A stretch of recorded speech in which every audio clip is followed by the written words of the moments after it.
My daughter splashed scalding coffee on me and shouted, "You're too old to answer me."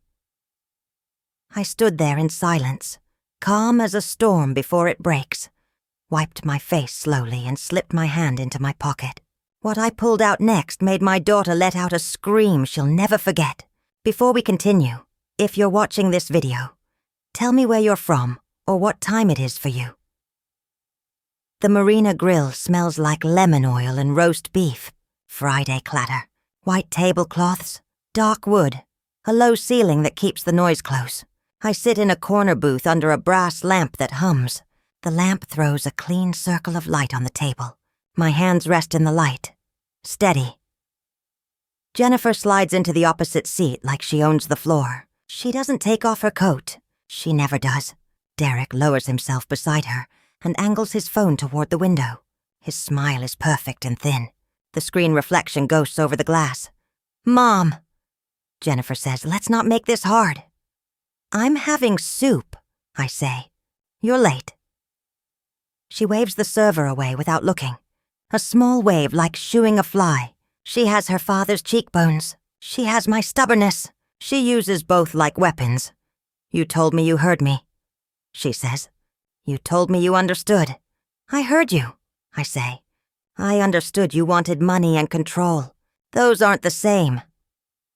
Derek reaches for the sugar packets and arranges them into a tidy row. His eyes stay on the phone. The camera is not recording. Not yet. But I know why the lens faces me. Optics. He is good at optics.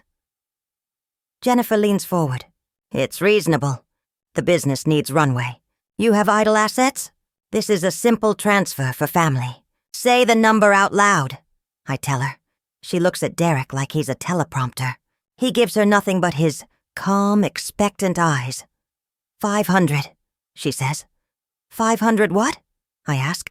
I make my voice plain like we are back at the kitchen table with toy horses and spelling tests. $500,000. She says it liquid. The server arrives with coffee. A young woman with ink on her forearm. She sets the cups down. She calls me ma'am without looking scared. It lifts me an inch. "Jennifer," I say. "Last week you said $50,000. That already felt obscene." I miscalculated. She says, "I have a partner now." Timelines tightened. "Mom, you said—" I said I would think. She presses both palms on the table. The coffee cup on her side wobbles and catches itself. Her breathing shortens. It is the same little engine I watched when she was 3 and wanted to run into the lake without a life vest. She wants the water. She wants the risk. She assumes I am the doc. "Margaret," Derek says, the first time he has used my name to my face. "This is support, not control. She worries about you. We both do." "Concern looks different," I say. He smiles again, then says, "Show us we're wrong." The server brings my soup, tomato bisque. She shaves pepper over it and asks if we need anything else. "Your name," I say. "Elena," she says. "Thank you, Elena," I say. She nods and leaves, but she lingers by the waiter station, eyes on us. Jennifer's voice drops. "Mom, I'm not asking." I set my spoon down. I take out my wallet. The leather is old and neat. Inside the inner pocket of my jacket, a slip of heavy paper waits. I put the wallet away and draw out the check. I lay it flat in the light between us like a white flag that learned how to bite. Derek's phone wakes. The tiny red dot blooms. He angles the camera so my face sits center. Jennifer reads the amount. Her mouth opens. 1 million, I say. "That's what I brought when you said this was your life's work." I tap the paper. Not a promise, not a transfer. A check. A thing that waits for a decision. She blinks. Her face changes in small pieces. First the jaw, then the eyes. The mask of confidence breaks at the edge. "You did this," she says. "So you do know you can't manage things yourself. You're being generous because you know." I take the check in both hands. The paper is tougher than it looks. It holds. "So do I, Jennifer," I say. "You're asking for trust while you work behind my back. Bank calls. People at my door. Derek's posts about elder care without using my name. You want me to bless your method? I won't. She lunges for the paper. Her hand hits her coffee instead. The cup leaps. Brown heat arcs across the table, across my shirt, my neck. It stings. The shock is bright and pure. Elena flinches. 2 women at the nearest table stop chewing. Jennifer stands. Look at you, she says, voice too loud. You can't even hold a conversation without shaking. You need help. You need me. I tear the check down the center. The sound is small and precise, like pulling a zipper. I turn the halves and tear again. 4 quarters. 4 quiet leaves. They drift. One lands near her wrist. One sticks to the wet wood. One slides to Derek's side. One rests by my spoon. Banks don't honor checks that never existed. I say. Are you out of your mind? She says. I'm in it. I say. And I'm in my home and my name and my choices. Derek finally speaks into his phone. For safety, he says to the lens. We're documenting for safety. Elena approaches with a towel. Ma'am, do you want ice? She asks. Please, I say. I keep my voice even. She brings a cloth-wrapped scoop. I press it to my collarbone. The pain dials down 1 notch. It is a clean hurt. I can live with a clean hurt. The manager arrives. Black suit, radio at his hip. He looks at the coffee on the table. The pieces of paper. The camera. My wet shirt. He asks if I'd like to move to a quieter table. No, I tell him. I want the light. I want the witnesses. I want the ordinary to stand still around us until the truth is obvious. Jennifer's hands shake. She points at the manager. You saw her rip up a check. She is unstable. The manager nods once. Ma'am, he says to me, do you need medical attention? I'm fine, I say. I'd like to settle up and go. Jennifer laughs. It is a hard bark. Settle up? You can't drive. You shouldn't be alone. This is what I mean. You're not safe. Your concern is noted, I say. I look down and gather the paper quarters. I stack them. They stick to each other with coffee and resolve. I slide them into my pocket. The money was never the point. The decision was. Derek's camera drinks me in. I let it. My face is calm. My shirt is stained. My eyes are clear. The lens will do what it does. So will the room. Jennifer, I say, you will not contact my bank again. You will not send strangers to my door. If you have a proposal, you deliver it with respect and with counsel present, and you will not raise your voice to me in public again. You can't tell me? I can, I say. I stand because I am your mother, because I pay for my soup, because I sleep in my own bed, because I know what I am doing. She moves around the table to block me. Derek follows, still filming. The manager steps in, soft and firm. Let her pass, he says. Elena hovers with concern, burning a hole in her training. Jennifer lowers her voice. If you leave, I go to court, she says. I will show everyone what you are. I will ask a judge to put me in charge before you hurt yourself, before you burn the house down by leaving the stove on, before you sign something you don't understand. Then go to court, I say. Bring your full voice. Bring your camera. Bring your fears. I'll bring the truth. I angle my body and step past her. She doesn't move fast enough. My shoulder brushes hers. It is the smallest contact. It feels like a door closing and staying closed. At the host stand, I stop. I look back at Elena and the manager. You may be asked about tonight, I say. Tell it plain. The manager nods. I will, he says. Outside, Riverside is crisp and blue-black. The river is 2 blocks away, a quiet sheet under a thin moon. The wind carries salt and a little diesel from the marina. I walk into it. The shirt cools on my skin and hardens. I do not hurry. The night allows me to be exact with my steps. I pass a couple holding hands. I pass a girl on a scooter. My phone buzzes once. Then again. Then a staccato run of little alarms. I ignore them for half a block. I breathe. I count the breaths. 1 through 5 and back to 1. This is a skill I earned. At the corner, I stop and take out the phone.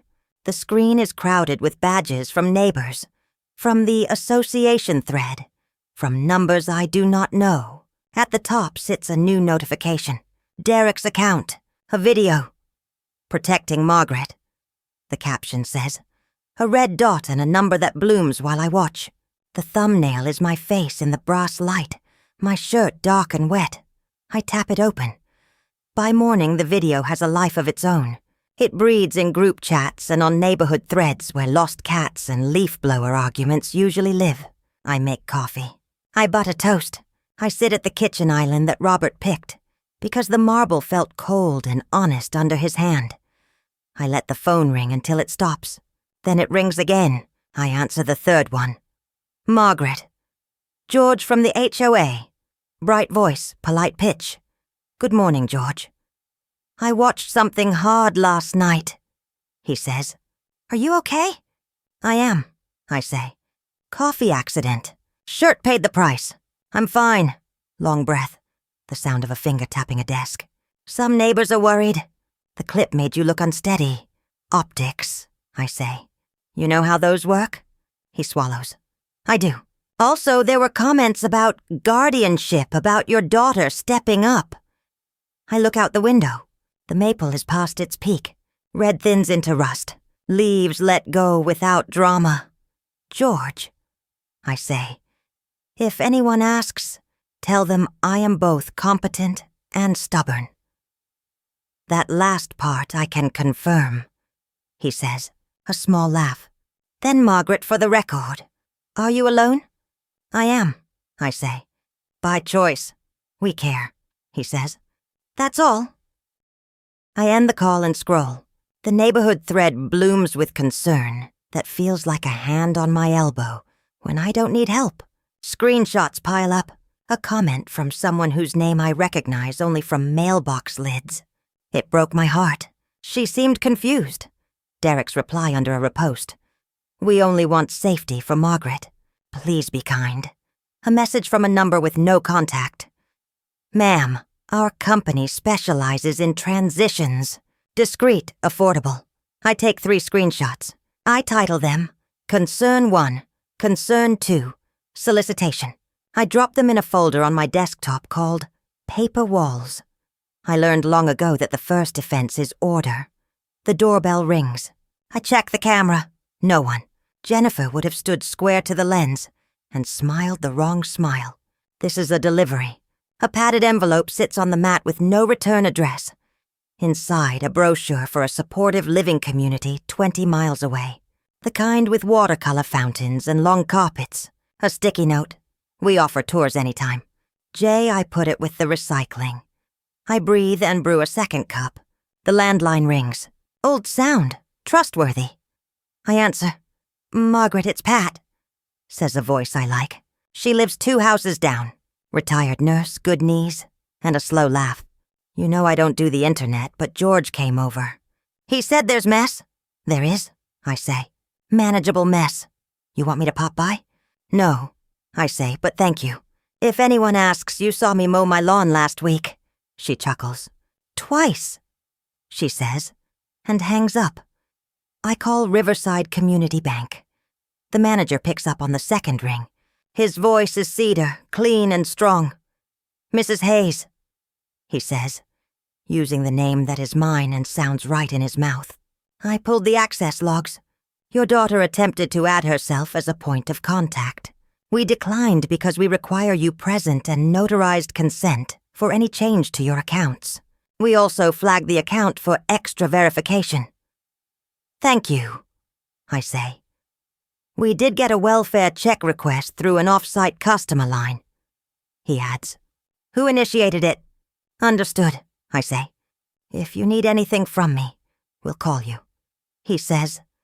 And Mrs. Hayes, for what it's worth. My mother is your age. She hates help. She also built a life that deserves respect. We see you. I sit with that for a quiet moment. Respect is a hard currency. It moves slower than cash, but holds its value better. The phone buzzes. A text from Jennifer. Answer me.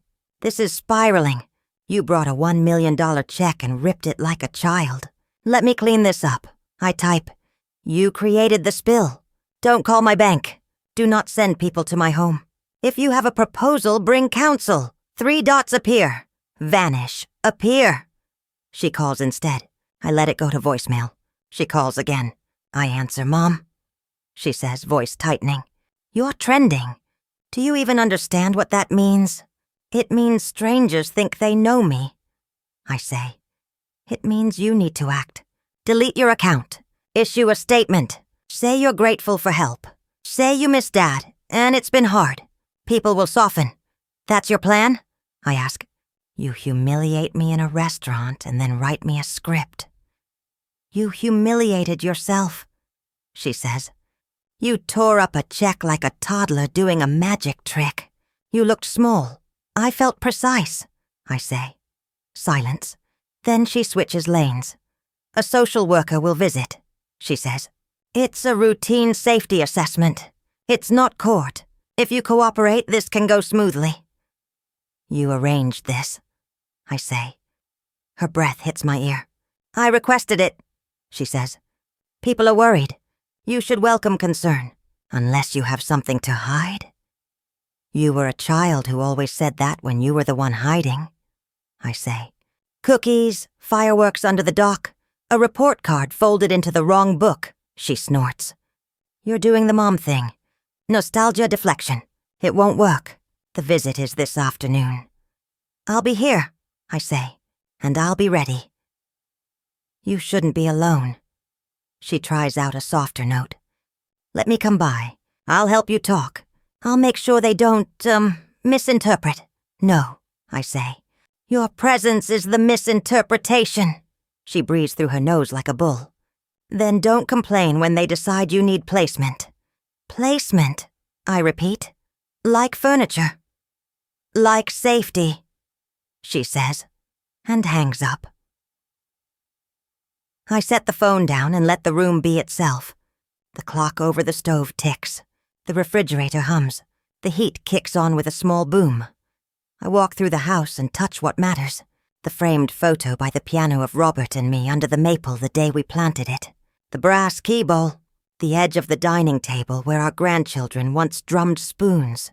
The house has a pulse. Mine matches it, I call my attorney. Morning, Margaret, he says. Daniel Morrison. Quick mind, warm spine. I expect a welfare assessment today, I say. Good, he says. Invite them in. Offer water. Answer questions simply. If they ask medical specifics, tell them you'll provide documentation through counsel. Do not argue. Do not monologue. Show your systems. Pill organizer, labeled files, emergency contacts. The goal is competence, on camera and in person. I have all of that, I say. Will you be on standby? My phone will, he says. Also document the visit, not covert. Say you're recording your own home for your own records. I like that sentence. I say, use it, he says. And Margaret, yes, this is about your dignity, not your daughter. I know, I say. She's just loud. Loud isn't strong, he says. And we hang up. I prep.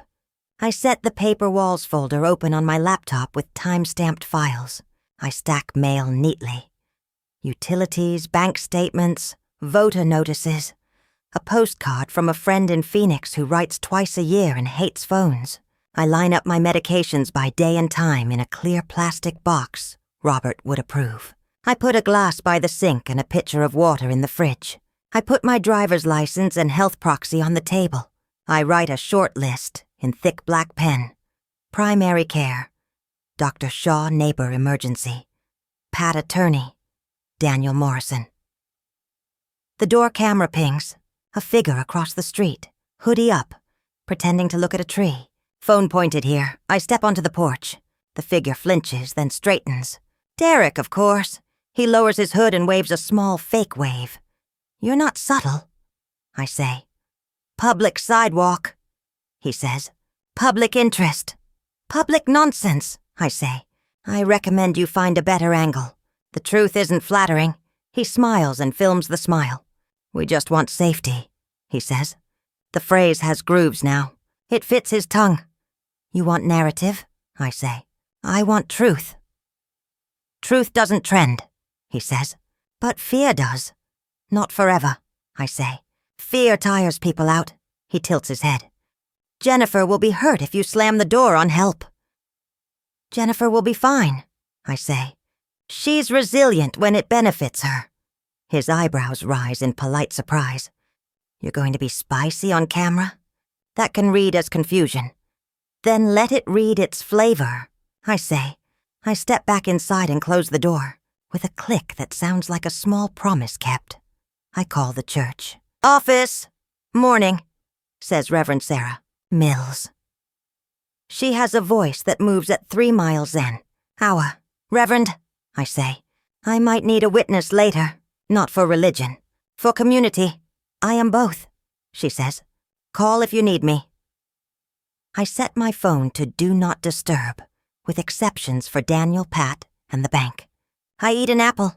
I read 2 pages of a book Robert loved about gardens that survive without constant watering. I place the book where a visitor can see the bookmark, exactly in the middle. People notice things that suggest rhythm. A car slows in front of the house. Another. The neighborhood has decided to walk dogs at the same hour.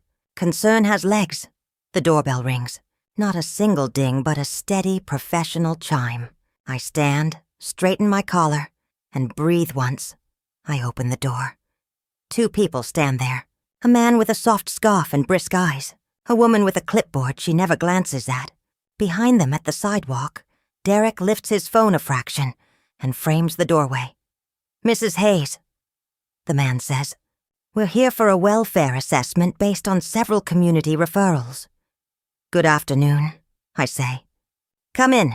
I'll be recording for my own records. I hold up my phone and tap the screen. The red dot blooms bright and honest. The man nods. From the sidewalk, a small red light blinks back. Before we begin, the man says, stepping into my living room. I'm Mike. This is Karen. We'll ask some questions. Look around and be out of your way. Water? I ask, holding up the pitcher. Please, he says. Karen shakes her head. I'll be recording for my own records, I say again, and angle my phone so the frame holds faces, table, and the neat row of pill compartments that spell out my week. Mike smiles. That's fine. We appreciate transparency. Good, I say. So do I. He starts soft. Full name and date of birth, I answer. Primary care physician? Dr. Shaw. Medications. I read them off with dosages. Any recent falls? No. Who's your emergency contact? Pat, 2 doors down. My attorney Daniel for legal. Reverend Mills for community. He glances at the list I placed in thick pen. You prepared? I live here, I say. Preparation is how houses stay alive. Karen moves to the kitchen like a polite burglar. She opens the fridge. Healthy food. Labeled leftovers. She opens the cabinet above the stove. Pot holders first. She opens the drawer with batteries, rubber bands, and a small flashlight that works on the first click. She cannot help looking disappointed. Cooking today? She asks. Soup, I say. Yesterday's shirt was the casualty, not the stove. Mike sets a small digital clock on the table. I'll ask you to set this to the time on your oven, he says. I do, quickly enough that he gives a little nod to himself. He hands me a blank envelope. Write your name and address, I print clearly. He compares it to my license. Sign your name. I sign, same as I have for 50 years. He glances but doesn't linger. Let's walk, he says. Bathroom safety. Bedroom exits. We move through the house. I narrate quietly, as if giving a tour to someone who admires function. Grab bar by the shower. I installed after a friend took a nasty fall last winter. Non-slip mats. Closet shelves labeled in Robert's neat hand, which I never erased. Fresh fire extinguishers with tags that say, tested. The smoke detector chirps once on cue, as if to affirm its being. Mike checks the date on the back and smiles with half his mouth. Back in the living room, he closes his notebook and looks up. Mrs. Hayes, I'm going to ask a few scenario questions. Just routine. He folds his hands. If someone called and said they needed your social security number to confirm a problem with your account, what would you do? I would hang up, I say. Then I would call the bank at the number printed on my card. I would speak to Thomas Chen, the branch manager at Riverside Community Bank, if it seemed serious. Karen's pen pauses. You know your manager by name? He knows mine, I say. Mike glances toward the window. On the sidewalk across the street, Derek adjusts his stance like a news anchor in a storm. We received several concerns, Mrs. Hayes. Mike says. About finances, about judgment, about possible exploitation. He lets the words hover. Exploitation, I say. Yes.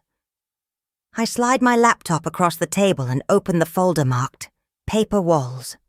Here are the first 3 screenshots. Here's the brochure I received with no return address.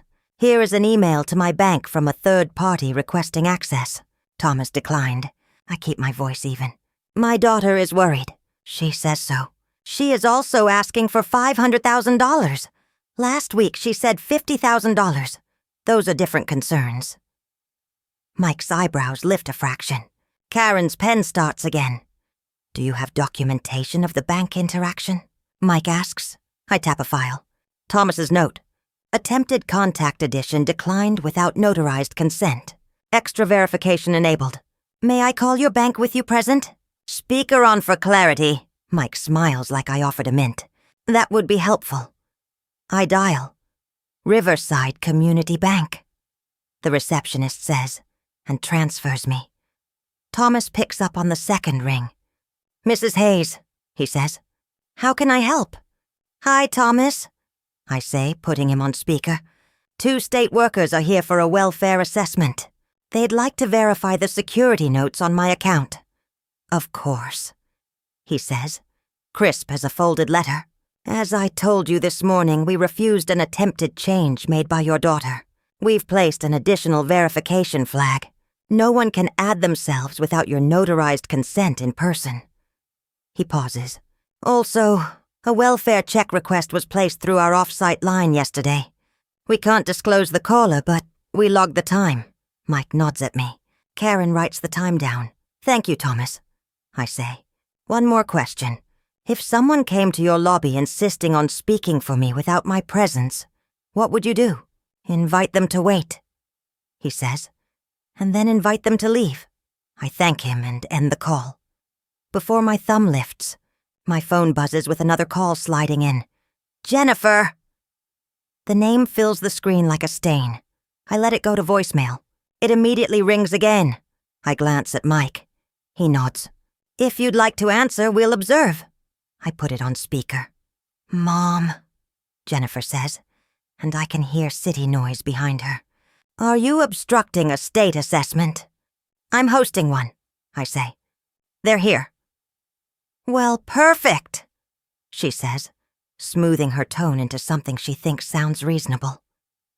Put me on. I'll clarify your conditions. Help with the med list. Explain your confusion last night. Confusion? Mike says, professional and neutral. Who is this? I'm her daughter, Jennifer says. She's private. She will minimize. She tore up a $1 million check in a restaurant. She needed help into her coat. Elena offered because she is kind, I say. I can put on my own coat. Margaret, Jennifer says, sharp again. This is serious. You're making this adversarial when we're only trying to keep you safe. Mike speaks calmly. We can't discuss our visit with you without Mrs. Hayes' consent. You have it, Jennifer says. You don't, I say. Goodbye, Jennifer. You hang up on me and I'm calling an attorney, she says. I'll file for emergency guardianship today. Then file, I say, and end the call. Karen whistles under her breath, a single low note she regrets as soon as it's out. Mike pretends he didn't hear it. Mrs. Hayes, he says.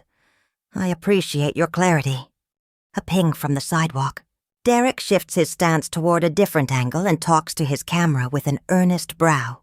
The caption will be a prayer about safety. The comments will be a blade. Do you want to look at the attic stairs?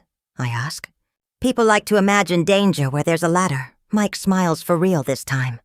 Let's do it. We climb. The attic is clean and dry. The chest sits against the far wall. The one I opened last night after Jennifer threatened the house. I rest my hand on it. Heirlooms, I say. Memories. Nothing liquid. We don't inventory heirlooms, he says. We look at rails. Back downstairs, Mike closes his folder. Mrs. Hayes, he says. Here's what I'll document. You're oriented to time, place, and person. Your home is orderly and safe. Your responses were consistent. We saw no evidence of cognitive impairment during our visit. He pauses. That doesn't mean we disappear. We'll follow up with a brief call next week. That's reasonable, I say. He glances toward the window again, where Derek lifts his hand to shade the glare from his own lens. We also note the presence of external parties filming you without consent. Public sidewalk, I say. Public pressure, he replies. Be careful, Mrs. Hayes. They stand. I walk them to the door. As I open it, Derek straightens like a puppet on a string. How did it go? He asks, voice bright enough to carry. We appreciate your concern, Mike says. Have a good day. Derek's smile is sugar with sand in it. He keeps filming. We will keep showing up for Margaret, he says to his followers, to the heir, to the story he is making. After they leave, I set my phone on the table and let the quiet gather itself. Then, against my better judgment, I open Derek's account. The new video is already up. Welfare visit. We did the right thing, he narrates while soft piano plays. He uses phrases like vulnerable adult and delicate situation. Then he makes a mistake. Halfway through the clip, the camera dips. The audio is crisp. His whisper is not to the audience, but to someone just out of frame. Don't mention the bank, he says. Just say she seemed confused about times and names.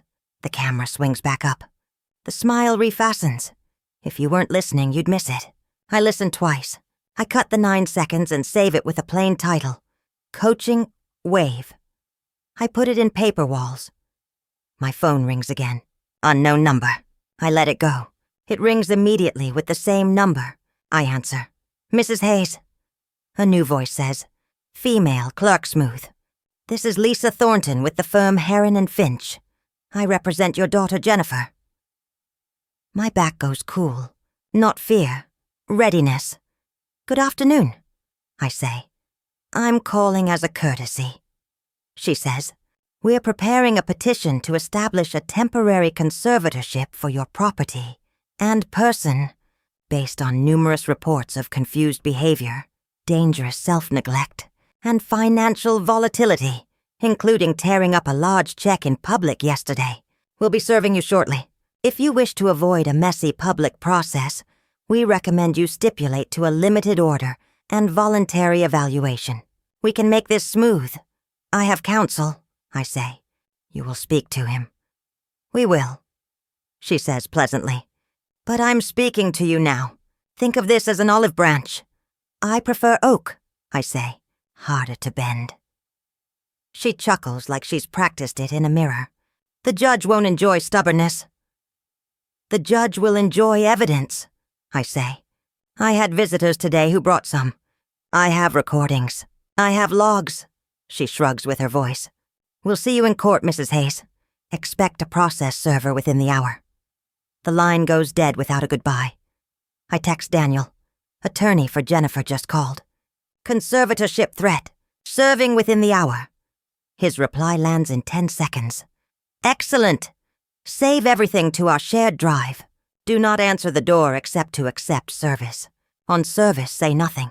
Sign nothing. Forward PDF to me. I send the files. I check the front camera. A car slows. Not the server. Just a neighbor I don't know well.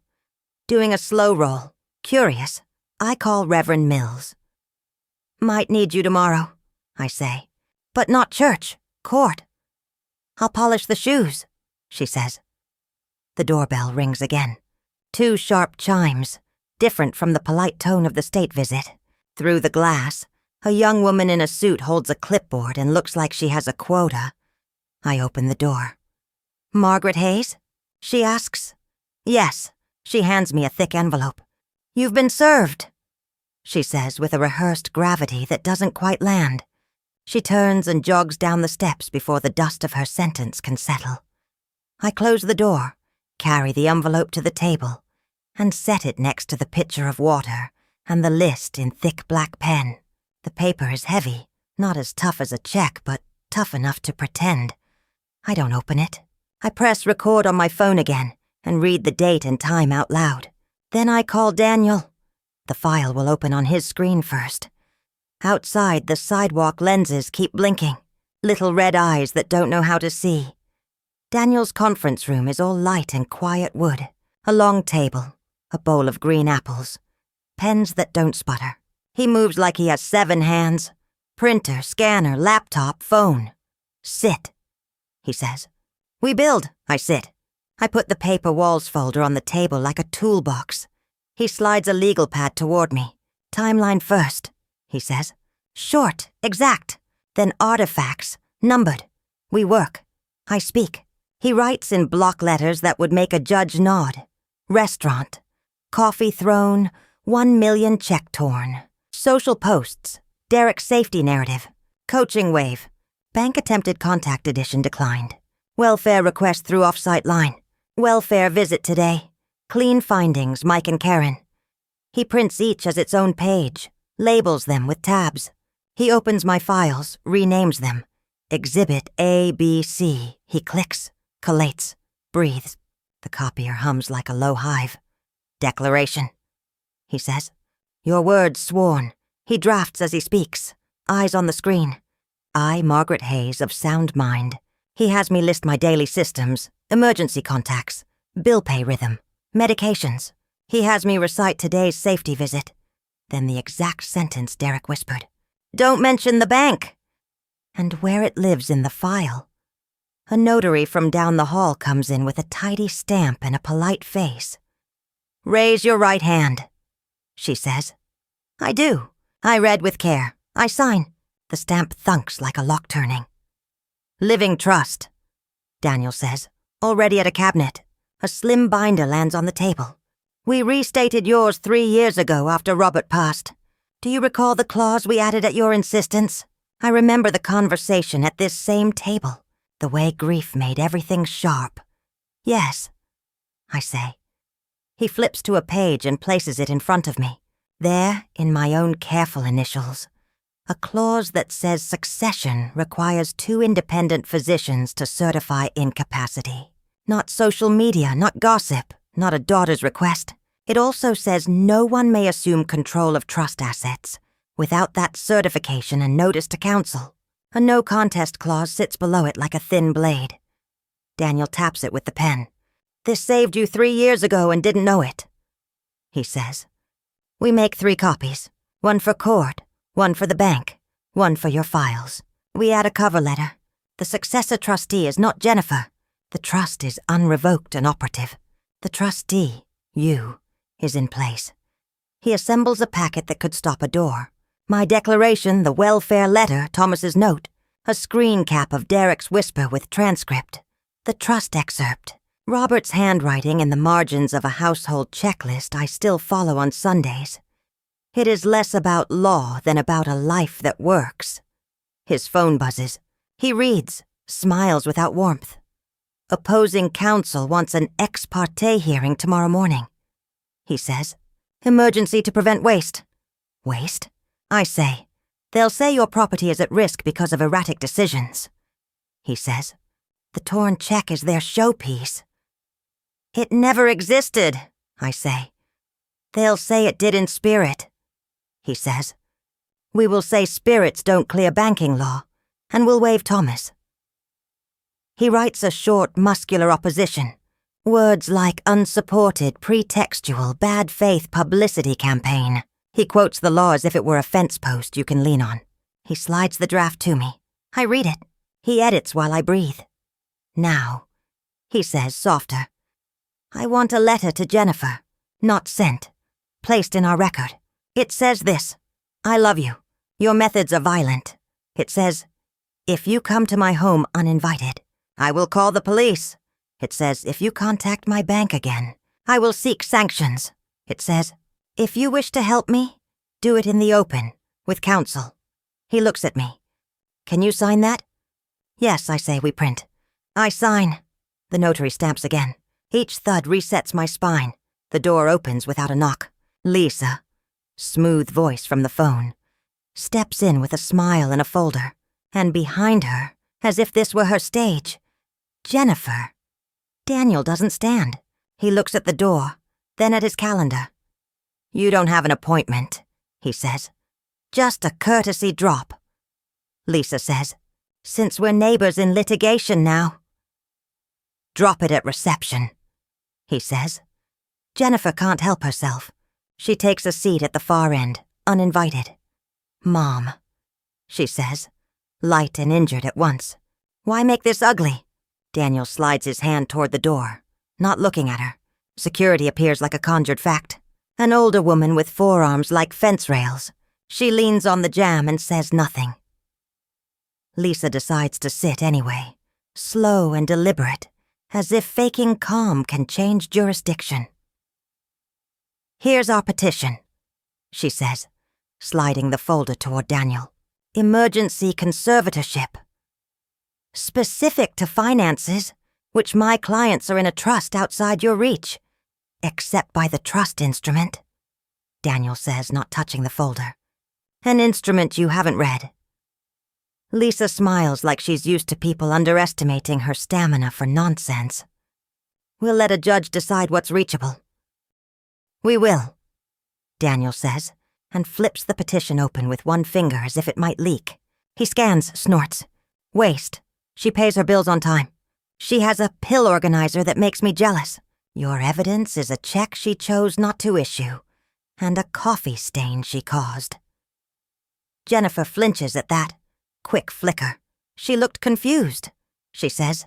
She is lonely. She needs structure. She has it, I say. You're confusing lonely with without you. They aren't the same, she locks on me. The girl who wanted to run into the lake looks out from her eyes for a second, then slams the window shut. If you weren't so proud, this would be simple. Daniel turns a page, finds the right one, lifts it with the pen tip, and lays the trust clause between us like a playing card that wins the hand. 2 independent physicians. He reads, not your boyfriend's comment section. Lisa's jaw works. She recovers. Then let's pivot, she says smoothly. We're also concerned about the real property. The house is aging. Our client worries about code safety, loose handrails, electrical clutter. She's prepared to request an inspection, and if necessary, a forced sale to fund appropriate care. There it is. Jennifer's eyes brighten. She thinks this is checkmate. It's not about money, she says. It's about a safe environment. Remarkable, Daniel says. How often safety points toward liquidity? Lisa shrugs. We all want the same thing. I doubt that, I say. She taps the petition with a manicured nail. Ex parte is at 9. Judge Markham, good woman, pragmatic. She stands, smoothing her blazer. We can still stipulate to a limited order. Access to account statements, a third-party daily check-in, an appraisal and safety review of the residence. Avoid the spectacle. No, I say. Daniel looks at security. She steps in, opens the door wider. Lisa collects her folder. Jennifer stays 1 beat longer, eyes on me like we're in our kitchen 20 years ago, and I'm about to forbid the lake. Mom, she says quietly, sell the house before it kills you. I'm trying to save something. You can start with yourself, I say. She smiles then. Small, private, not for the room. I already filed the appraisal request, she says. Derek knew which form. They'll come by. She points at the clock on the wall. Soon. Security clears her throat. Jennifer stands. Lisa nods to no one. They leave. Daniel exhales. Good, he says. Better to know her next move. My phone buzzes. Unknown number. A text. Hello, Mrs. Hayes. This is Anders with Harbor Appraisal Services. We're in the area. Quick walk through at your address in 30 minutes. A second text follows before I can answer. We already have the HOA's okay to measure exterior. Daniel's eyebrows lift. They're playing fast. They think you'll blink. I won't, I say. Here's what we do. He says, you do not let anyone inside without a court order or your consent, which I do not recommend. The exterior, HOA can bless a tape measure, but they can't bless trespass. If they step on your porch, you tell them no. If they persist, you call Riverside PD. Meanwhile, I'll email the HOA council and freeze the nonsense. He types something that looks like a braid made of steel. Any contractor or appraiser contacting or approaching Mrs. Hayes' property without her express written consent will be treated as trespass. Any authorization purportedly obtained through third parties is revoked. All inquiries to council. Send. We add another page to paper walls. New tab. New date. I can almost feel the table get heavier. Daniel hands me a slim folder. Trust excerpt. Declaration copy. Welfare letter. Banknote. Keep this by your door. If anyone tries law on you, show law back. I stand. So does he. He grips my forearm and I feel the steadiness in his hand. Tomorrow we fight their ex parte, he says. Today we hold the line. I leave the apples in the bowl. Outside, Riverside is bright and thin with fall. I drive home in a lane I've driven 1,000 times. My hands at 10 and 2. My breath even. A white sedan idles by my curb when I turn onto my street. 2 people in polos stand on the sidewalk with a clipboard and a metal case. The case looks like it holds a scale and a story. My phone dings. Another text. Here now. 5-minute exterior measure while we wait for you to open. A winking emoji that mistakes itself for charm. Derek appears at the corner with his hood up, filming the sedan, the polos, my house. He says something into the lens I can't hear. The comments will supply the sound. I park. I sit for 1 breath. 2. I take the slim folder from the passenger seat and set it on my lap. I look at my porch, the brass light, the clean mat, the line where my shadow will fall when I open the door. On the front step, one of the polos lifts a tape measure. He looks at me and smiles like we're on the same team. I open my door. I step out. I close it firmly behind me. Good afternoon, I say. Jennifer's text arrives at the same moment, bright on my screen. Mom, be reasonable. Let them in. This is how adults handle property. I look from the screen to the tape measure to Derek's red light. Not today, I say. The polo's smile thins. He glances down at his clipboard. We have authorization, he says. Not from me, I say. And this is my house. He starts to argue. Derek starts to narrate. The tape snaps back into its shell with a metallic whip. Behind them, at the end of the block, a black SUV I recognize from the courthouse glides to a stop. Jennifer steps out.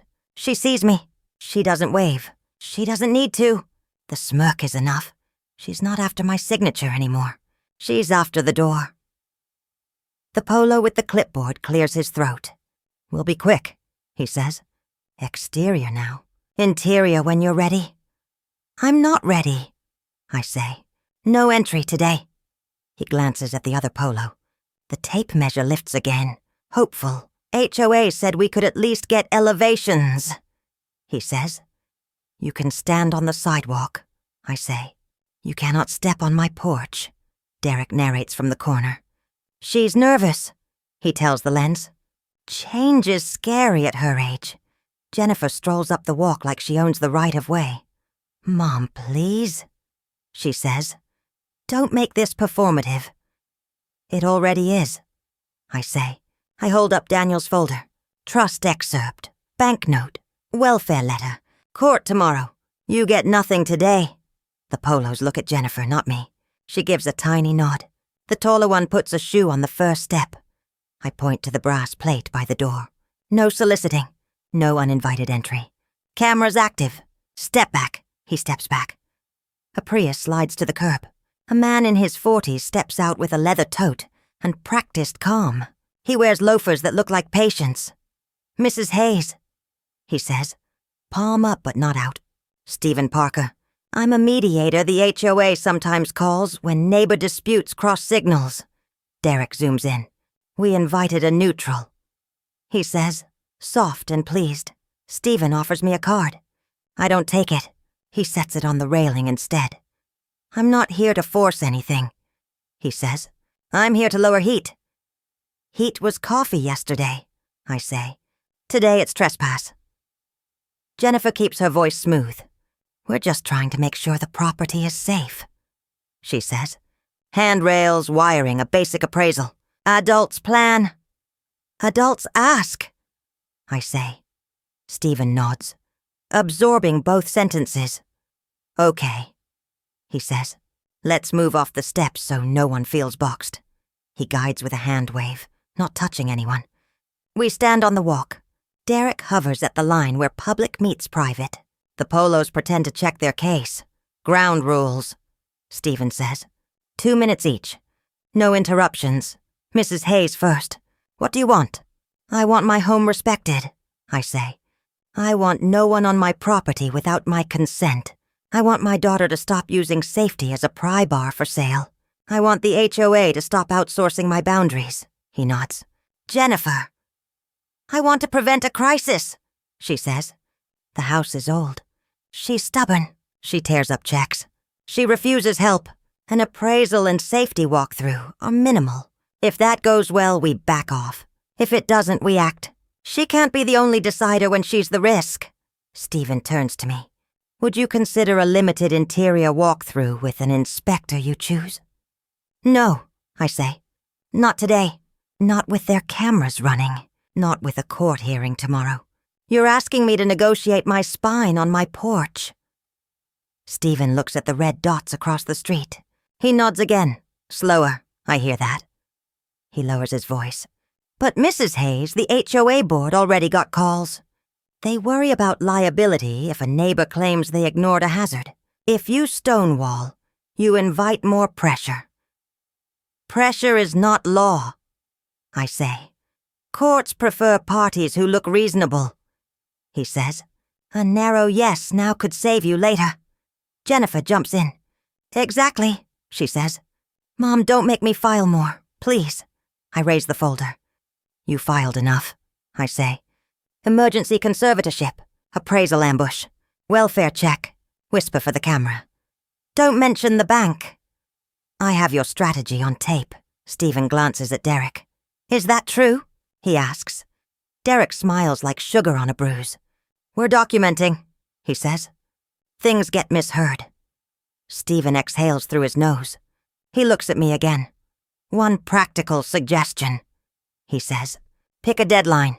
Offer a door that opens a little on your terms, at a time you control. Otherwise, they'll argue you're refusing any safety review, and a judge could grant a broader order than you want. They can ask my attorney, I say. These men can measure the sidewalk. The porch is a no. Jennifer's mask slips. This is insane, she says. You're treating me like a thief. Stop acting like one, I say. Stephen steps between us with a palm at waist height. Let's keep it in the lane, he says. To me, if I draft a written proposal, your inspector, your date, limited to railings and detectors, would you consider it within 7 days? Consider, I say, not promise. Council reviews first. Jennifer opens her mouth. Stephen tilts his head at her. A quiet sideways no. She swallows the speech and stares at the maple instead. The tall Apollo checks his watch. We can do exterior measurements from here, he says weakly. You can do from the sidewalk, I say. Not 1 inch of my steps. He nods to his case. The tape flicks out, stops short of the first riser, snaps back with a tired sound. Stephen softens his voice for me alone. I know what you're defending, he says. I grew up in a house like this. It holds a marriage. It makes a life make sense. But systems roll when you stand still. Give me something to take back so they stop pushing doors. I look at the porch. I look at the brass light. I look at Derek, who knows he's losing this scene and angles his phone to show my face anyway, hunting for a flinch. Fine, I say. Here's what I'll give. A written counter-proposal through counsel by close of business tomorrow. It will name an inspector I trust. It will limit scope to safety features, not value. No appraisals, no photos by outsiders, no social media. If any of that is violated, the deal dies. And until then, no one steps on my property, Stephen nods. I can work with that, he says. He turns to Jennifer. Hold off filings on the house for a week, he says. Let's see if this cures the pressure. Jennifer won't say yes to me. She says it to him. 1 week, she says. Then we move. Derek lifts his phone again. Margaret's being thoughtful, he says to the lens. We're proud. End the stream, I say. He laughs. Public sidewalk, he sings. Stephen turns to him. The patience leaves his face for a second. I'm not your prop, he says. End it. Derek lowers the phone. He presses his lips together. He taps. The red dot blinks out. Stephen writes on a small pad. I'll email both sides a memo, he says. Mrs. Hayes, thank you for engaging. Jennifer, leave the appraisers off the porch. He looks at the polos. You heard her. Sidewalk only. They pack the tape. They step back. They measure air and call it work. Jennifer lingers. You're going to lose, she says quietly. In court, in the neighborhood. You looked like a tyrant just now. I look like an owner, I say, of a home and a spine. Stephen gives me a small nod, not warm but real. He heads to his car. The sidewalk thins. Derek drifts toward Jennifer. They speak in low animated lines, heads close. The polos retreat to their sedan. The street exhales. I unlock the door and step inside. I lock it again. The lock clicks with the small satisfaction of a task done right. I call Daniel. Mediator came. I say, sure, adjacent. Tried to be Switzerland. I offered a written safety-only inspection on our terms within 7 days. No appraisal, no cameras, no entry until then. Good, he says. Send me his card. I read the name. He hums. He's competent. He flips under pressure sometimes. We'll draft and send at noon tomorrow.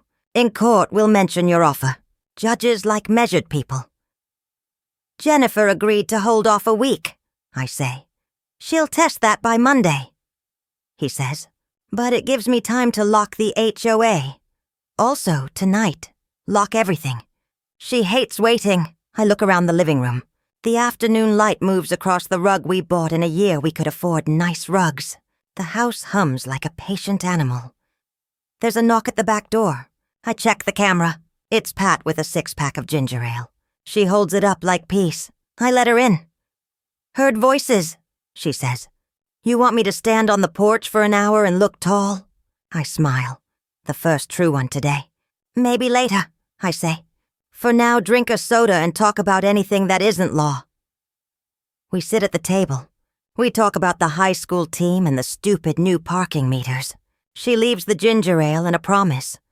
Call if the lights outside get weird, she says. I'm up late.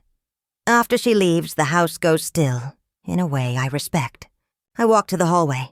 I look up the attic stairs. I climb. The air is cooler there. The chest sits under the slope of the roof.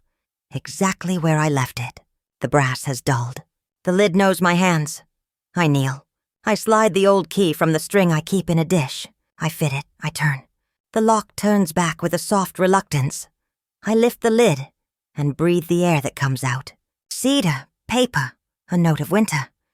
Inside, under a folded quilt Robert stitched, is the thing Jennifer wants more than she knows. The thing she thinks proves love. The thing she will try to use as a lever. I set the quilt aside. I touch the heirloom once.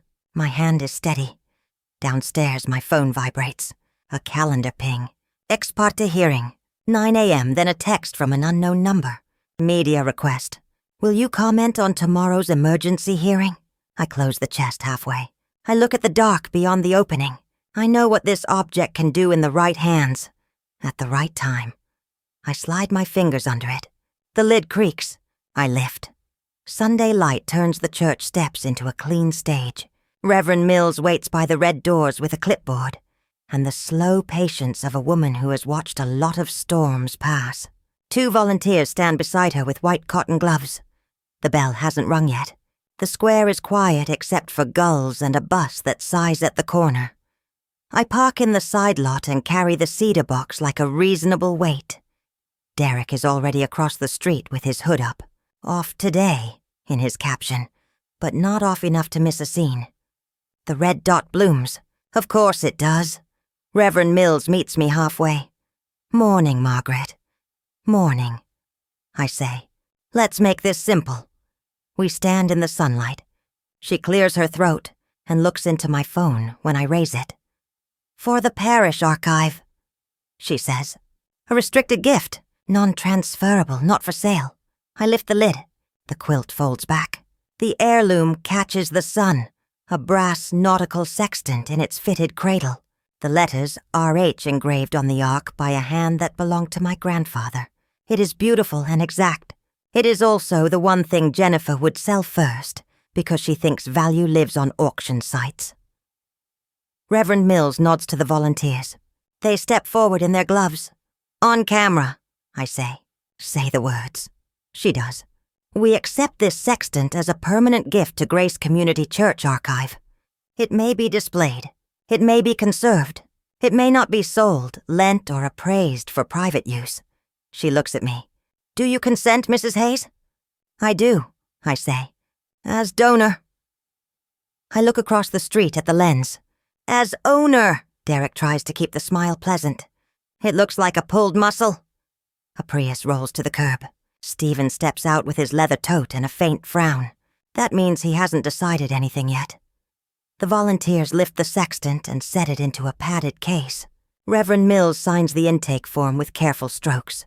I sign under hers. She holds the clipboard so the camera can see the line. "No sale, no loan. Donor retains moral rights of display context." Stephen watches all of it. "You're putting it beyond argument," he says. "I'm putting it beyond Jennifer," I say. "Same thing," he says, almost smiling. "For today, Jennifer arrives like a late wind. Black SUV door slam, fast stride. She takes in the scene in a heartbeat. Sextant leaving. Reverend present. Witnesses on camera. Her mouth makes a shape I haven't seen since she was 10, and the last firework misfired into the river. "What is this?" she says low. "A gift," I say. "In my control. To a place that won't sell my family to pay for your plans." "You don't even sail," she says. "I always knew how to find my way home," I say. She looks at Stephen for backup. He studies her like a painting that might be counterfeit. "She executed a restricted donation in public, Jennifer," he says. "That's as clean as it gets." "You're supposed to be neutral," she says. "I am," he says. "I'm also literate." Derek lifts his phone higher. "We're happy," he says to the lens. "Margaret's making choices." "You hate my choices," I say. "Not on camera," he says. Reverend Mills clears her throat. "We're open for service in 10 minutes, she says softly. "Welcome to sit. Welcome to leave." Jennifer points at the case. "This is theft," she says. "She doesn't know what she's doing." "I know exactly what I'm doing," I say. "I'm preventing your best lever from entering your hands." Stephen touches Jennifer's sleeve. "Just 2 fingers. Don't fight this here," he says. "You're losing the room," she looks around. People have started to gather on the steps. Neighbors, parishioners, 2 teenagers with skateboards who pretend they aren't filming. Pat leans on the railing like a lighthouse. She gives me a little nod. Jennifer drops her hand. "Fine," she says. "Keep your antique. The court will care about current accounts, not museum toys." "Courts care about intent," Stephen says. "This shows hers," she sneers. "Her intent is spite." "My intent," I say, "is dignity." We go inside. I sit near the back. Stephen slides into the pew across the aisle, close enough to be a witness. far enough to pretend he's a stranger. Jennifer and Derek take the last row and murmur at a phone between them. Reverend Mills moves through the liturgy like a slow river. I let the rhythm wash over the parts of me that aren't made of paper and proof. Midway through, my phone vibrates twice. Do not disturb is on. Only a few names can break it. Daniel. Good clip. Donation receipt landed. Perfect optics. Judge will see. Then another. Thomas from Riverside Community Bank. Heads up. Someone just emailed a letter from you authorizing Jennifer to receive statement copies. We're not fools. Signature looks off. Want to see the PDF? I type under the pew rail.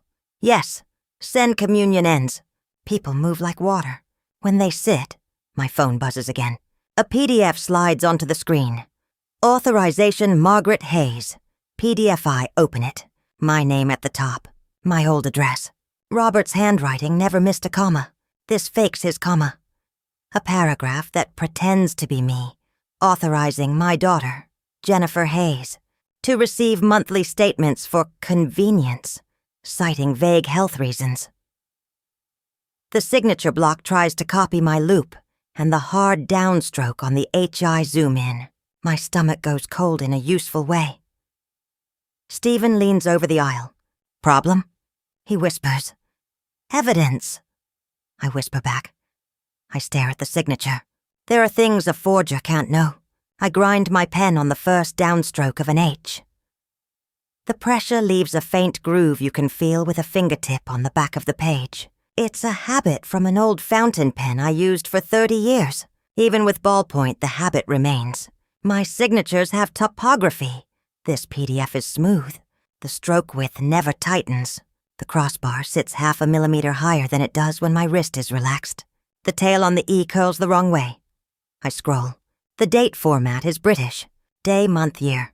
I haven't written dates that way since a semester abroad. Thomas would spot that too. The bank's letterhead is an older logo. They retired it last winter. Someone grabbed a template without knowing they changed the spacing on the harbor icon. Reverend Mills's voice lifts in a hymn. Jennifer isn't singing. She's texting. 2 pews back, Derek is editing something with his thumbs. The red dot is off. The damage is in draft. Stephen reads my face like a brief. He breathes out very softly. You have them, he says. Not yet, I say. But I see the seam. After service, Reverend Mills stands at the door and shakes hands like a metronome. People squeeze my shoulder. George from the HOA leans in. I saw what you did, he whispers. Thank you for making it public. Public keeps liars tired, I say. He nods toward Stephen. He told the board to stand down this week, he says. His exact phrase was, stop acting like a second courthouse. Stephen hears and doesn't deny it. I'll send the memo today, he says to me. And I'll testify to the donation if needed. Jennifer pushed too far. Derek materializes with the smile reattached. Margaret, he says. What a lovely gift. Your heart is big. You tried to sell my heart yesterday, I say. Not sell, he says sweetly. Unlock. Jennifer steps closer. We stand pew side in a small triangle of tension. She keeps her voice down for once. You looked clever in there, she says. Don't confuse theater with strategy. Tomorrow is real. Tomorrow is law, I say. You're not good at law. She laughs without humor. You think the judge will watch your little church moment? I think the judge will read a sworn declaration, a welfare letter, a trust clause, and a restricted gift receipt, I say. And maybe your boyfriend's whisper about the bank. Derek's eye twitches. He recovers. That was out of context, he says. Context is my house, I say. Jennifer tilts her head. Here's my context, she says. She pulls her phone out and tilts it so only I see the screen. An email draft sits open. Attachments, authorization, Margaret Hayes. PDF, credit card past due, notice PNG, missed appointment, evidence JPG. Her voice drops. These go to a reporter in an hour. They'll run before court. You'll look confused. You'll look inconsistent. You'll look like a woman who needs a steady hand. Send them, I say. Then watch me pull them apart in the morning. You won't get the chance, she says. Judges hate mess. She'll tamp it with a quick order. Guardianship light, they call it. Judges hate liars more, I say. Stephen steps between us again with that quiet palm. Enough, he says. Jennifer, if you leak, I will say publicly that I observed a clean donation and a capable donor. I will say you tried to force an appraisal in a parking lot. I will say you're running PR on a family matter. She blinks. She didn't expect him to flip. You're a mediator, she says. I'm a witness, he says. Now she looks at Derek. He nods, tiny and fierce. She swallows the anger and dresses it up as concern. I'll see you in the morning, she says. Bring your coat. Courtrooms are cold. They leave. The air warms 3 degrees. Outside, Pat claps my shoulder. Good move, she says. That brass thing is safer than any lock. It was never about the brass, I say. It was about the story around it, she grins. You're getting good at their game. I'm getting good at mine, I say. Back home, I forward Thomas's PDF to Daniel with a short note. Forgeries inbound. C-date format, logo version, signature typography. Prepare pressure demo. He replies in less than a minute. Already printing. Bring your old fountain pen if you still have it. Judge loves tactile proofs. I take the pen from the drawer where it has waited like a small, patient animal. I write my name on a blank card 3 times. The grooves show on the reverse like a faint, blind map. I photograph front and back. I send the files. The afternoon settles.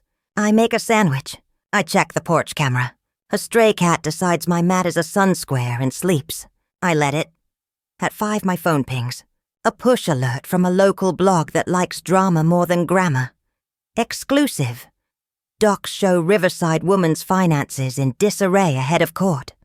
I open it. Derek's fingerprints are on every paragraph.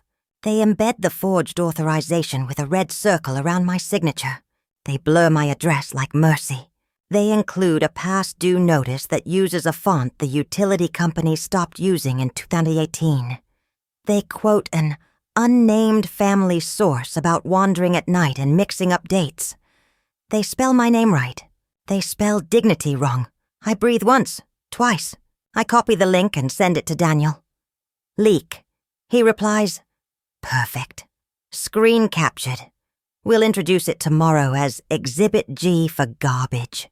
I print the blog page anyway. I print the fake authorization at 200% and circle the telltales in pencil. I set them beside the card with my pressed signature and the reverse where the grooves live like topography lines. The sun drops. The maple outside throws a slow shadow across the rug. I switch on the brass lamp by the piano. The circle of light looks like the restaurant's light, minus the coffee and the crowd.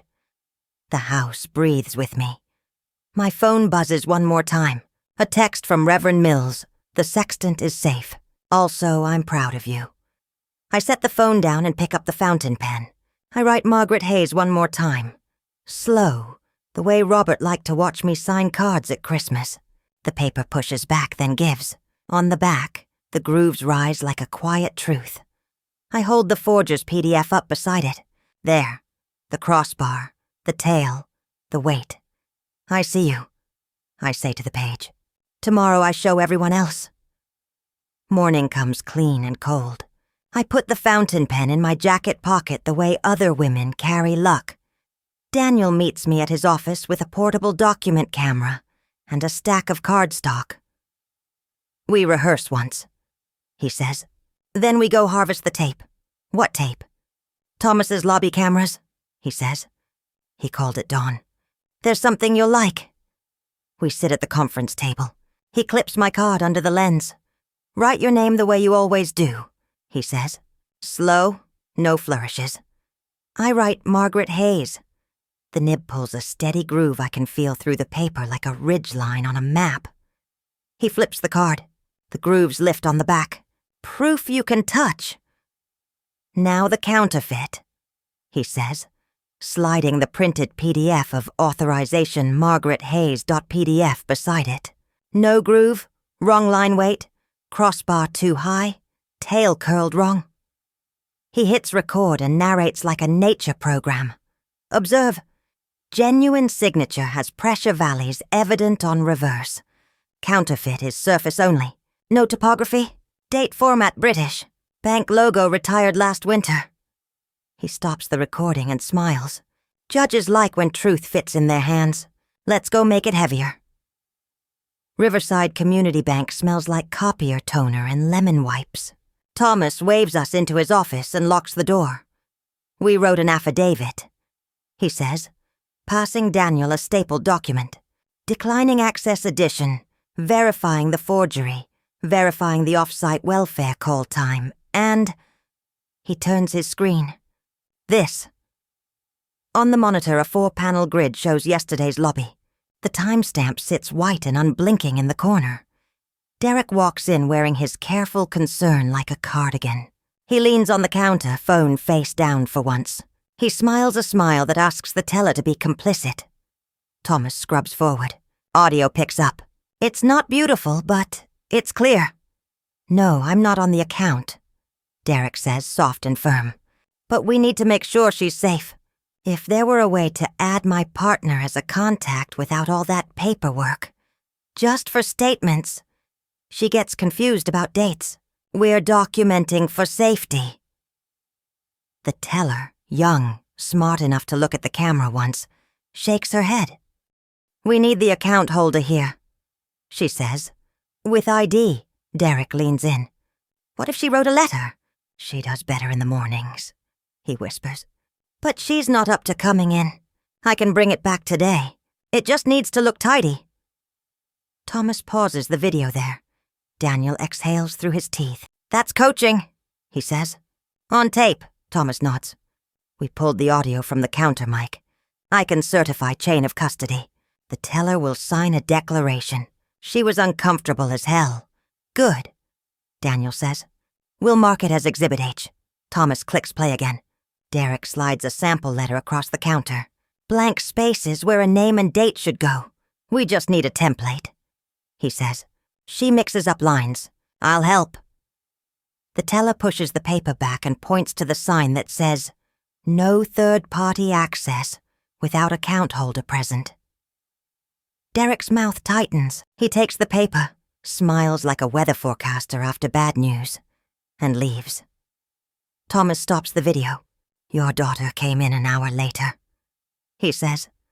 Wanted to follow up. We invited her to leave.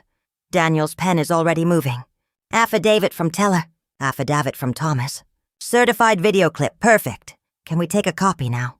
Thomas slides a thumb drive across the desk. It's yours, he says. We'll email the declarations by noon. I look at the paused frame, the angle of Derek's head, the way his hand almost covers the no third party sign. He always finds the light.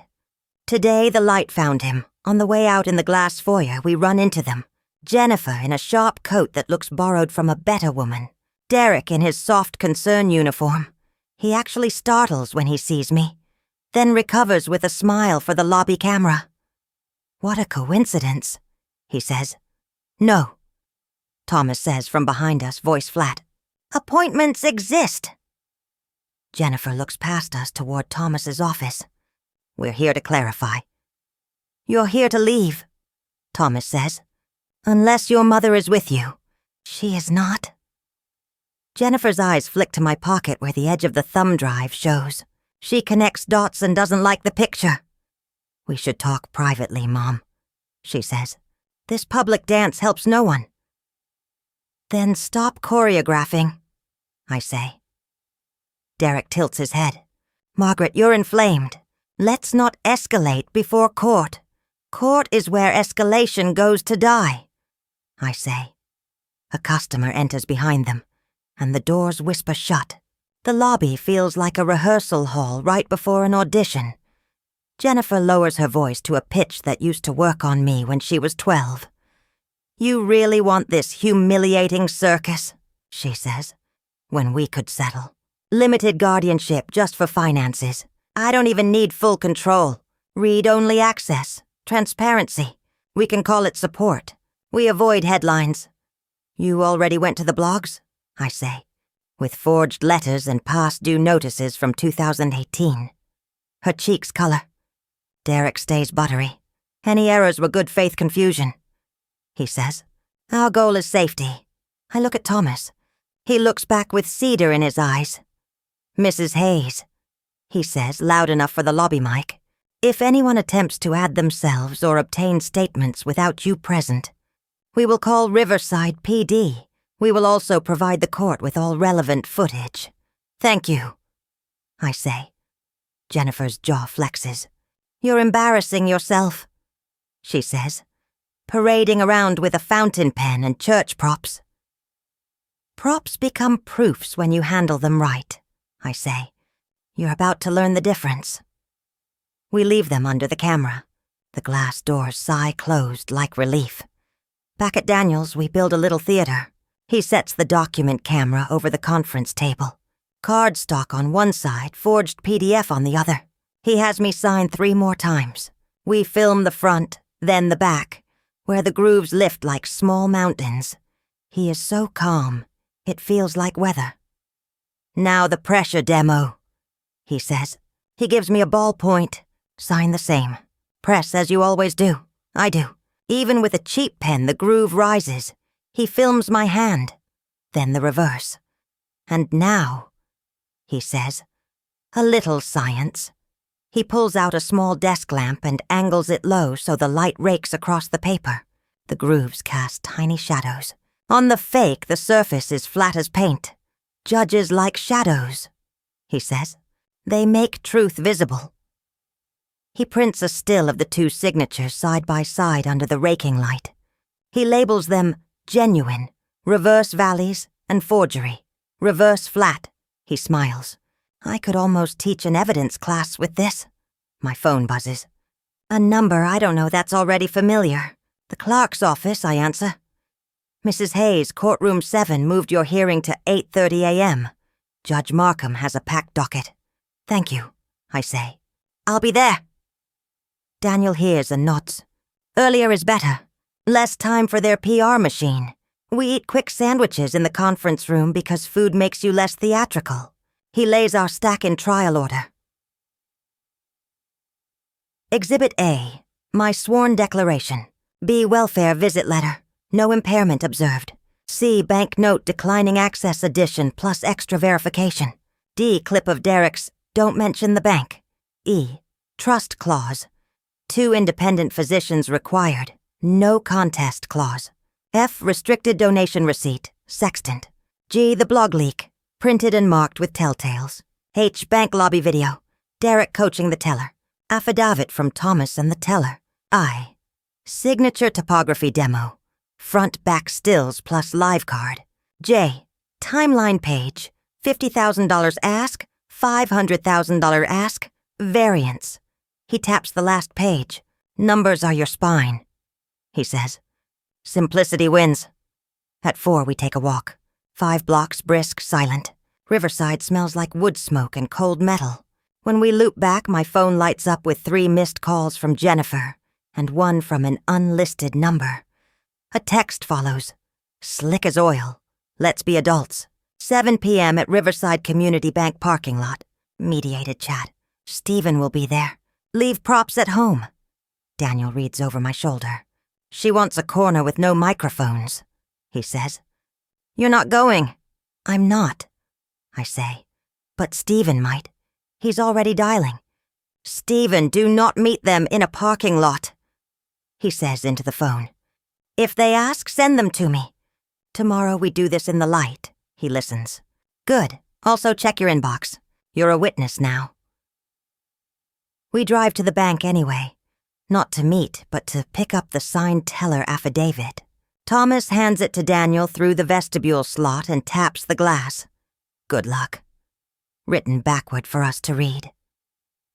Through the pane, I see my reflection with the pen in my breast pocket. A small dark line where a weapon would sit on another woman. It makes me smile. When we step out, Derek is on the sidewalk, like weather again. Jennifer is beside him, jaw wired shut by her own control. A local stringer with a camera pretends to fiddle with his settings while aiming straight at my face. "Margaret," Derek says, "we're turning the temperature down. We offered a private talk. You offered a pre-game," I say. "This is the game." He angles the phone. "Just confirm you're safe," he says. "Tell your neighbors. They worry. I'm safe," I say. "From you most of all."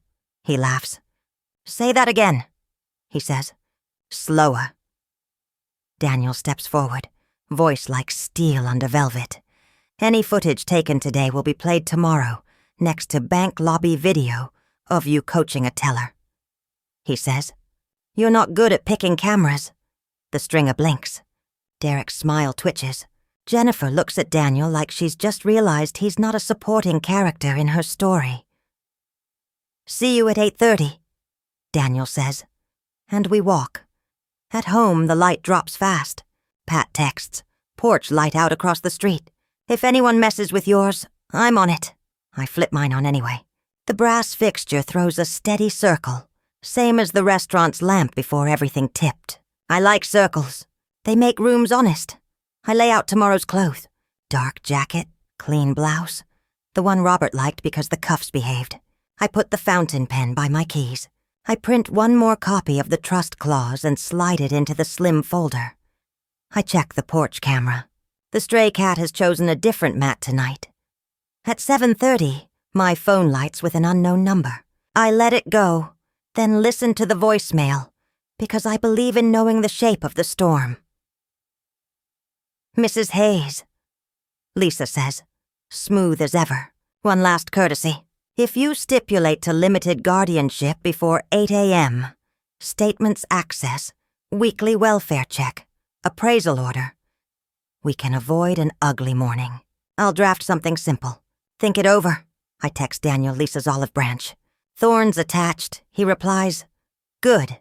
Judges hate pre-cooked ultimatums. Screenshot saved. I make tea." I stand at the kitchen window and watch my porch light hold its circle. The house hums around me like an instrument tuned. I take the pen, sign my name on another card, flip it, run my thumb over the grooves, and feel the truth rise under my skin. My phone buzzes one more time. A calendar alert I didn't set. 30 a.m., courtroom 7. Bring empathy. Jennifer thinks she's witty. She always did. I smile despite myself.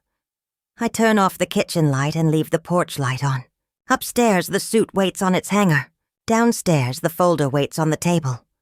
On the sidewalk across the street, a small red light blinks and doesn't learn a thing. I set my alarm. Tomorrow, the paper talks. Courtroom 7 smells like dust and coffee. The gallery murmurs until the clock says, "All rise." And the room lifts as one. Judge Markham takes the bench. Gray hair, clean eyes, a patience that says she has seen every kind of family lie and still believes paper can tell the truth. Lisa stands first with a stack she thinks looks like facts. Jennifer sits beside her, jaw locked. Derek takes the second row and arranges his face for sympathy. Daniel touches my sleeve once, ground wire, and we rise. Emergency petition for temporary conservatorship. The clock reads. Heron and Finch for petitioner, Morrison for respondent. Lisa starts smooth. Your Honor, we don't come lightly. Mrs. Hayes tore up a $1 million check in public, appears in viral videos confused and agitated, refuses safety inspections, and is subject to multiple community concerns. We seek a limited temporary order, statements access, appraisal authority, weekly wellness checks, so her property isn't wasted and her person isn't endangered. Evidence? Judge Markham asks, already bored with adjectives. Lisa hands up their packet. The blog printout sits on top like a neon sign. Exhibit 1, she says. Coverage of her disarray. Exhibit 2, an authorization letter permitting statements access. Exhibit 3, community messages. Exhibit 4, A missed appointment notice. From 2018, Daniel says without looking up. We'll get there, the judge says, not unkindly. Mr. Morrison. Daniel stands with our stack arranged like a spine. Your Honor, we oppose. This is a bad faith publicity campaign wrapped in the word safety. We'll show capacity, systems, and a coordinated attempt to manufacture crisis. He nods to the clerk. Respondents A through J. We move fast because truth moves faster when it's ready. Daniel calls Mike from the welfare visit. His scarf is soft. His voice is harder. Oriented to time, place, and person. Safe home. Consistent responses. No observed cognitive impairment. Karen's clipboard becomes a clean sentence on the record.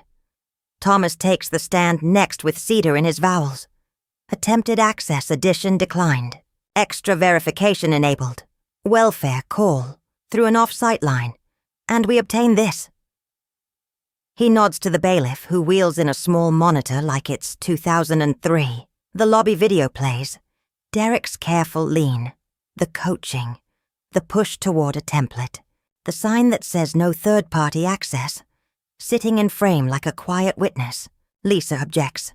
Foundation.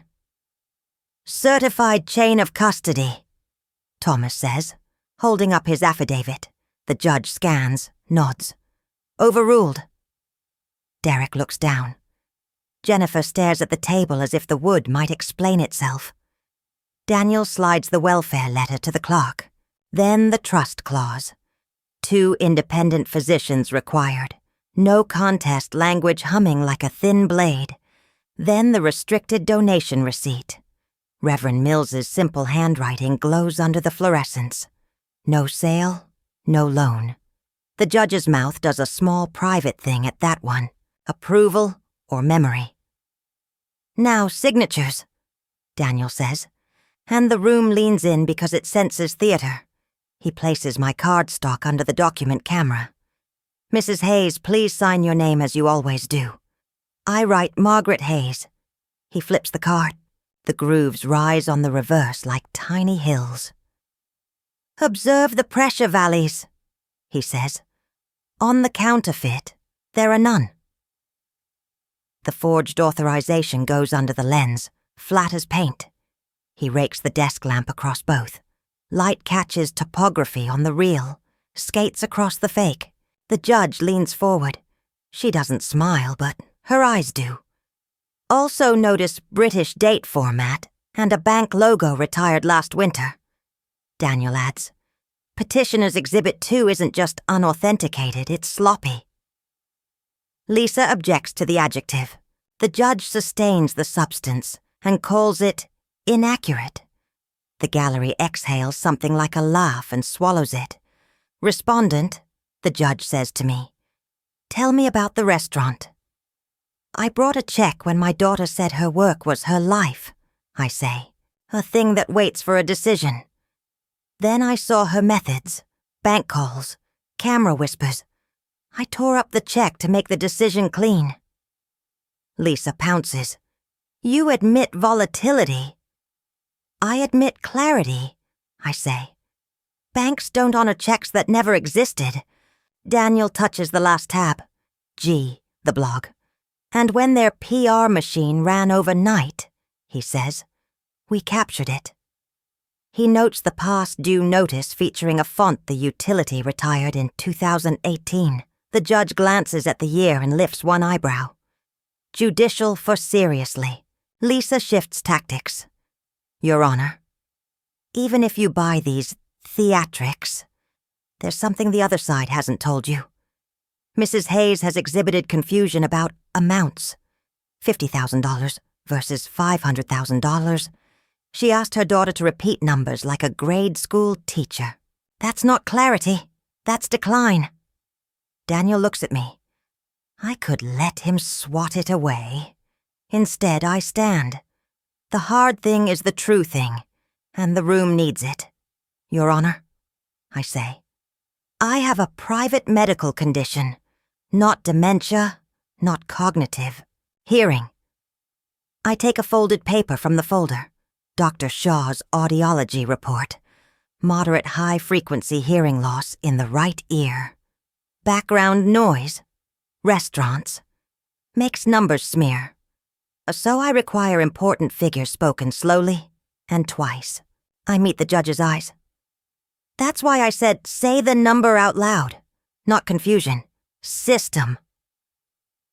Daniel marks it as Exhibit K. This is the painful truth my client didn't want public, he says, softer. She prefers dignity to sympathy. But if petitioner insists on turning a reasonable accommodation into an accusation, we'll show the report. The judge reads the top line. The audiologist's notes about word recognition scores. The recommendation for directional microphones I haven't bought yet because pride is stupid. She nods once, like something in the room just seated properly. Lisa tries one more angle. She's lonely. She's grieving. She needs structure. I do, I say. I built it. Pill organizer, emergency contacts, bank verification, a church that holds my heirlooms instead of a pawn shop, a mediator who flipped when he saw the method. Stephen rises from the back when Daniel calls him. I was asked to mediate, he says. Mrs. Hayes offered a safety-only inspection on her terms within 7 days. She declined a surprise appraisal on her porch. She executed a restricted donation in public. She was measured. Petitioner pushed for optics. Jennifer can't hold it. She stands and blurts. She's manipulating you. She's good at looking steady. It's the quiet ones you have to watch.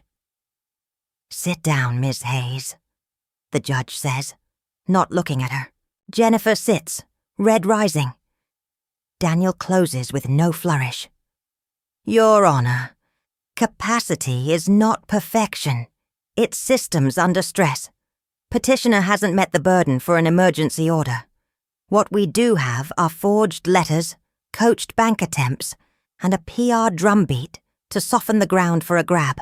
If the court desires any oversight, set a status in 30 days and require both sides to keep cameras off the porch. Lisa gives a last speech about erring on the side of safety. The judge holds up a hand. Safety doesn't mean we hand the keys to the loudest person in the room. She looks at me. Mrs. Hayes, 2 independent physicians. Do you have that lined up if ever needed? Yes, I say. One is my primary. I can identify a second if required. She breathes, looks down at the stack, touches the trust clause again like it has temperature. The room is so quiet I can hear the air vents. I'm taking this under submission, she says finally. Written order by tomorrow noon. In the meantime, no changes to accounts, no appraisals, no welfare checks unless initiated by adult protective services, and no filming the respondent at her residence. If I see one more stunt in my docket packet, I will consider sanctions. Her gaze slides to Lisa, then to Derek. Direct, clinical. Derek looks at his lap. Jennifer bites the inside of her cheek like it owes her money. Court is in recess, the judge says. We stand. The room exhales. A hum starts as people remember their phones. At the aisle, the restaurant manager, the brass lamp witness, waits with a folded piece of paper. Thought you might need me, she whispers. I saw the whole thing. Her handwriting is careful. A declaration ready to notarize. I take it like a life preserver. In the hallway, reporters hover at the exit. Small town hungry. Daniel raises the folder like a shield. No comment, he says, and we keep moving. Jennifer's voice snakes from behind. You're not safe tonight, she says, low. Seriously, if you won't let me fix this, the house will make you. I stop. Daniel turns before I do, but I'm already turned. Say that again? I say. Calm. She smiles with only one corner of her mouth. Houses catch fire, locks fail, old women forget to check stoves. She shrugs. I worry. Be careful, Mrs. Hayes. Careful, Daniel says. You're building Exhibit L. She steps away, then back in, then away again like she doesn't know which camera to play to. Derek touches her arm. She shakes him off. We pass the metal detector. The day outside is thin and bright. Pat texts. I'm on porch duty tonight. Reverend Mills. Can swing by. Thomas. Call if anything weird hits the account. We'll freeze. Stephen. Board told to stand down. In the car, Daniel buckles and finally lets out a long breath. She gave us the ending, he says. Not yet, I say. She'll try for the house before the order lands. Then we write our own last scene, he says. At home, I check every window latch. Not because I'm afraid, but because rituals are the bones of a house. I test the smart lock. I power the porch camera and the little one that watches the side gate. I put fresh batteries in the motion light. I set my phone on the hall table and speak my name into a new recording. Date, time, porch light on. The neighborhood settles. Dusk slides down the maple. The brass fixture on my porch draws its circle like a target and a promise. Somewhere down the block, a black SUV idles too long, and then goes dark. On the edge of the light, a shape moves and stops. The smart lock logs a failed attempt, then another. The first failed attempt shows up on my phone like a polite cough. Front door, incorrect code, then another.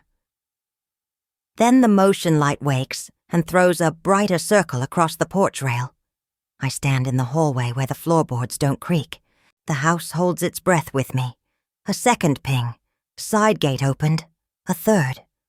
Back door handle jostled. The system timestamps every touch. Machines keep better diaries than people. I start a new recording and speak into it. Riverside. Date. Time. Front lamp on. Smart lock active. I set the phone on the table and call Pat. On my way, she says. Front only. Don't open. The porch camera catches a shape moving wrong. Jennifer, hood up, face turned away as if she can hide from a lens that has memorized her height since childhood.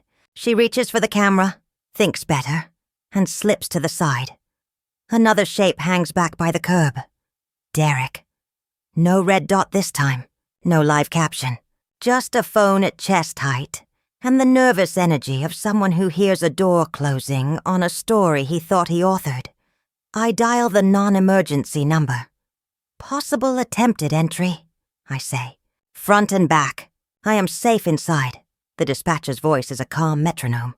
Units on the way. Stay on the line. Do not open the door. A soft thud at the back window. The sash rattles and holds. Then footsteps crunch across the side yard to the porch again. Jennifer tries the code pad with her birthday. Then mine. Then 0000, like a gambler who believes in magic. The lock logs each failure like a little laugh. Mom, she says through the door, voice pitched for the microphone she can't see. It's me. I know, I say, loud enough to carry. Leave my property. You're not safe, she says. Derek saw smoke from the side vent. Let me check the stove. The stove is off, I say. Your concern is noted. Your presence is not. Derek hovers at the edge of the light. Jennifer, he whispers. Too loud for the camera to miss. Don't touch the handle again. Seriously. She ignores him. She jostles the handle. The deadbolt holds like a promise you kept even when you didn't want to. Pat's porch light flicks on down the block. Reverend Mills's sedan eases to the curb and parks in front of my maple with the patience of a reverend parking for a vigil. She steps onto the sidewalk with her hands visible and her voice gentle. Evening, Jennifer, she says. Go home. Jennifer flinches. She turns her back to the camera for the first time. This is between me and my mother, she says. It was, Reverend Mills says. Now it's between you and the law." The squad car slides in silent, then breathes once to let the block know it's real. 2 officers step out. The young one's face is earnest. The older one's face is tired in a useful way. Their flashlights check corners. Their hands rest low and easy. "Ma'am," the older one calls to me. "You the homeowner?" "I am," I say through the door. "Margaret Hayes. I am safe." She nods at the door like it can nod back. She turns to Jennifer. "You know you can't be on this porch without permission, right?" Jennifer straightens. She aims for Ernest. "It's a welfare check. She gets confused at night. She left something on. I'm her daughter." "Adult Protective Services handles welfare checks," the officer says. "Not daughters at midnight with their hoods up." "Step off the porch." Jennifer doesn't. A muscle jumps in her jaw. "She needs me," she says. "She loves me. She just can't show it right now." The flashlight sweeps low and finds a small pry tool near the mat. Something that looks like a screwdriver that didn't go to college. The older officer toes it back with her shoe. She looks at Derek. "You with her?" He starts to perform a smile and gives up halfway. "We're documenting," he says, the phrase too worn to do its job. "Document from the sidewalk," she says. "Ma'am," she calls to me again. "You want to come out and make a statement?" I open the door to the chain. The brass lamp throws its circle across my blouse. "Clean tonight. No coffee." I hold the slim folder in my free hand. "I want her off my property," I say. "I want you to note the smart lock log and the failed codes. I want to press no charges tonight if she leaves now without argument." I look at Jennifer because I am still her mother, but I will ask the court for a protective order in the morning if this continues. "Copy," the older officer says. She looks at Jennifer. "You heard your mother. Step down. The girl who wanted the lake is there again. Bare feet and stubborn chin." Then she stomps it out. She steps down. 2 slow beats, the anger heavy on her shoulders like a wet coat. "Ma'am," the younger officer says to me, voice careful. "Would you like us to stand by while you reset the lock?" "It's already reset," I say. "It keeps better records than we do." I nod toward Reverend Mills. "I'll have a friend sit on the porch for a half hour. The officers take names, take photos, take the small pry tool into an evidence bag that looks too clean for such a cheap piece of metal. They ask if I want a report number. I do. They give me a card with block letters and a number that will become a line in a file that becomes a paragraph in a judge's head. Jennifer backs toward the curb. She can't stop talking. "This is on you," she says. "If something happens to you, everyone will know I tried." Derek points his camera at the ground like a penitent. "Jennifer," he says. "Stop." She doesn't. "You think the judge likes you because you brought a reverend and a pen?" she says loud now. "You think your little church show means anything?" "It's pathetic." "Jennifer," Reverend Mills says, voice not gentle now. "Leave." Jennifer does the math and chooses the only number left. She gets in the SUV and slams the door too hard. The engine growls. The tail lights glow and go. The dark is quieter without her noise. Pat takes the porch steps like a woman who's walked them in a dozen storms. She sits on the top one with her shoulders square to the street. Reverend Mills takes the bottom step like she's starting a vigil without the candles. "Thank you," I say through the chain. "You'll sleep," Pat says. "We'll stare at the dark." "I'll stare at the lamp," Reverend Mills says. "It's doing most of the work." The officers drive off. The porch light hums. Derek lingers for one breath longer, then slips into the night without a caption. Inside, the house releases the breath it was holding. I lock the door and set the chain. I take the slim folder to the table and slide in the new card the officer gave me. I add 2 printed screenshots.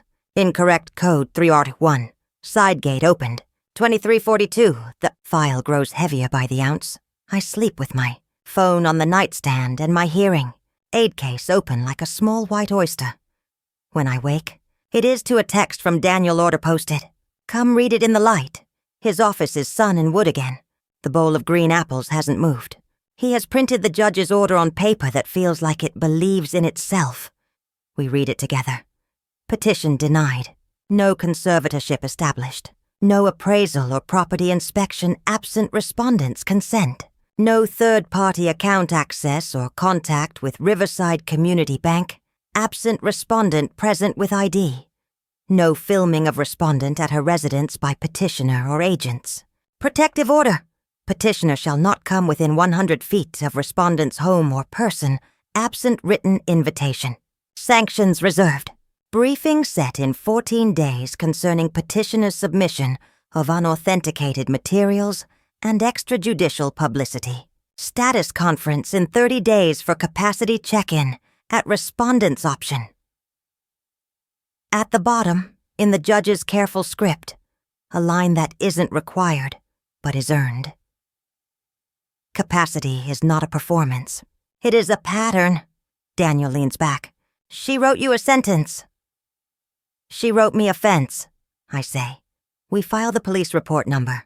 We attach the night screenshots. We send a copy to Thomas, who replies with 2 words that smell like cedar. Well done. Stephen writes a short note to both sides. Pursuant to order, the HOA will not entertain property requests. Safety-only inspection remains open per respondent's offer, after council review. George forwards a terse email from the board. No more porch business. Take disputes to council. At home, I sweep the porch because that is what we do after storms.